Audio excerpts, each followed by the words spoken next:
దశావతారాల పయనంలో మనం ఇప్పుడు 9వ అవతారం కథను తెలుసుకుందాం. బుద్ధ అవతారం. ఈ అవతారం అహింసను, కరుణను, సత్యాన్వేషణను మరియు దుఃఖ నివారణ మార్గాన్ని మానవాళికి బోధిస్తుంది. కలియుగం ప్రారంభంలో భూమిపై హింస, యజ్ఞాల పేరుతో జరిగే జంతు బలులు విపరీతంగా పెరిగాయి. వేద ధర్మాన్ని కొందరు తప్పుగా అన్వయించి నిస్సహాయ ప్రాణుల పట్ల క్రూరంగా ప్రవర్తిస్తున్నారు. ప్రజలు మోక్ష మార్గాన్ని విస్మరించి భోగభాగ్యాల వెంట పరుగులు తీస్తున్నారు. ఈ అజ్ఞానాన్ని, హింసను నివారించి కరుణ మార్గాన్ని చూపించడానికి భగవంతుడు అవతరించాలని నిర్ణయించుకుంటాడు. లుంబిని వనంలో కపిలవస్తు రాజు శుద్ధోదనుడికి రాణి మాయాదేవికి సిద్ధార్థుడు జన్మిస్తాడు. సిద్ధార్థుడు పుట్టగానే గొప్ప లక్షణాలు కలిగి ఉన్నాడని, చక్రవర్తి అవుతాడని లేదా గొప్ప జ్ఞాని అవుతాడని జ్యోతిష్యులు చెబుతారు. తన కుమారుడు చక్రవర్తి కావాలని కోరుకున్న శుద్ధోదనుడు సిద్ధార్థుడు బయట ప్రపంచంలోని దుఃఖాలను చూడకుండా రాజప్రసాదంలోనే పెరిగేలా చూస్తాడు. సిద్ధార్థుడు విలాసవంతమైన జీవితాన్ని గడుపుతున్నప్పటికీ ఏదో తెలియని అశాంతిని అనుభవిస్తాడు. ఒక రోజు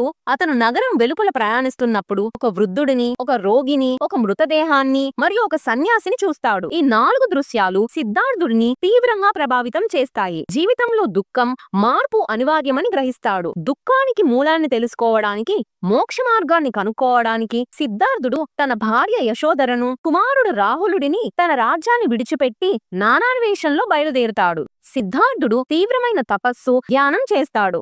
ఎన్నో కఠిన పరీక్షలు ఎదుర్కొంటాడు. చివరికి బోధగయలో ఒక బోధి వృక్షం కింద ధ్యానం చేస్తున్నప్పుడు అతనికి సంపూర్ణ జ్ఞానోదయం కలుగుతుంది. అప్పటి నుండి అతను బుద్ధుడు, జ్ఞానోదయం పొందినవాడుగా పిలువబడతాడు. బుద్ధుడు తన మొదటి ఉపదేశాన్ని సార్నాథ్ లో తన 5 శిష్యులకు ఇస్తాడు. దీనిని ధర్మచక్ర పరివర్తన అంటారు. బుద్ధుడు తన జీవితాంతం అహింసను, కరుణను, మైత్రిని బోధించాడు. దుఃఖానికి కారణం కోరికలే అని, కోరికలను నిగ్రహించడం ద్వారా దుఃఖాన్ని నివారించవచ్చని ప్రవచించాడు. అష్టాంగ మార్గం: సరైన దృష్టి, సరైన సంకల్పం, సరైన వాక్కు, సరైన కర్మ, సరైన జీవనోపాధి, సరైన ప్రయత్నం, సరైన ధ్యానం ద్వారా నిర్వాణం అనగా మోక్షం పొందవచ్చని బోధించాడు.